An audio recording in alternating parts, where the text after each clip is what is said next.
Bismillahirrahmanirrahim. Salamu aleykum və rəhmətullah. Əzizlər, bu qədər ki, bu vahabilər, işid sələflər deyirlər ki, Peyğəmbərdən istəmək şirkdir, küfürdür, belə bir şey ola bilməz. Özlərin öldürürlər bu barədə, bu məsələdə ki, şiələr, sünnilər niyə Peyğəmbərdən istəyir? Bu kafirlikdir, şirkdir bu. Allahın ən sevdiyi bəndələr olduğu üçün ona görə də onlardan istəyirik bəzən. Rəbbiniz dedi, mənə dua edin, mən də sizə cavab verim.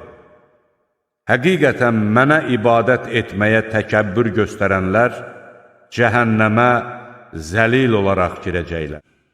Darda qalan kimsə yalvardığı zaman ona cavab verən, şəri sovuşduran və sizi yeryüzünün varisləri edən kimdir? Allah onların qoşduqları şəriklərdən ucadır. Onların çoxu ancaq şərik qoşaraq Allaha iman gətirir.